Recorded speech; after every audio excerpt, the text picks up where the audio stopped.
Hello, good morning. आज आम्ही निघालो आहोत आमच्या गावी गणपतीच्या सणासाठी. सकाळी सकाळी सर्व आवरून मी निघाले आहे माझ्या सासरी गणपती उत्सवासाठी. हे गाडीमध्ये आम्ही थोडंसं डेकोरेशनचं सामान पण घेतलेलं आहे आणि खूप मजा येत होती प्रवास करताना. प्रवासही खूप छान झाला. मध्येच लोणावळ्यामध्ये आम्हाला हे असे छोटे छोटे मंकीज आम्हाला दिसले बसलेले रस्त्याच्या कडेने.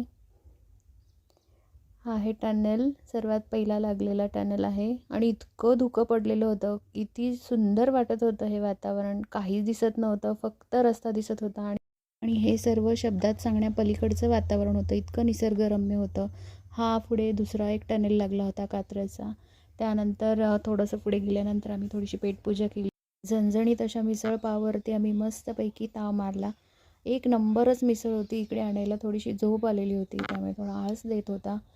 त्यानंतर थोडंसं पुढे गेल्यानंतर हे आलो होतो आम्ही आता इथे सह्याद्रीच्या कुशीत. इथून आमचं गाव अगदी जवळ होतं आणि इतकं छान वाटत होतं. मी काही शब्दात काही सांगू शकत नाही आहे. आणि तसंही मला गावी जायला माझ्या फार आवडतं आणि आय होप सर्वांनाच आपापल्या गावी जायला आवडतं. पण आपल्या गावी जाण्याचा जो आनंद असतो तो काही निराळाच असतो.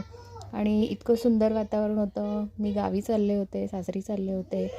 गणपती बाप्पा आमच्या घरी येणार आहे, तर त्यांच्या स्वागताची तयारी, डेकोरेशन वगैरे यावर्षी सर्व घरीच करायचं ठरलेलं आहे.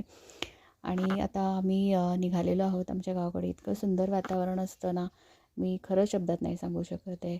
It's speechless actually. आणि हे पहा, आम्ही निघालो आहोत आमच्या गावाकडे. खूप आनंद होत आहे. आणि फायनली आता मी माझ्या सासरी पोहोचलेले आहे. हे आहे माझं सासरचं घर. इथे अंगणामध्ये थोड्याशा मुगाच्या शेंगा आमच्या आईंनी म्हणजे माझ्या सासूबाईंनी वाळत घातलेल्या आहे. चला तर मग भेटूया नेक्स्ट व्हिडिओमध्ये. तोपर्यंत हा व्हिडिओ आवडला असेल तर सर्वांनी लाईक आणि सबस्क्राईब नक्की करा. पुन्हा एकदा सर्वांना गणेशोत्सवाच्या हार्दिक शुभेच्छा.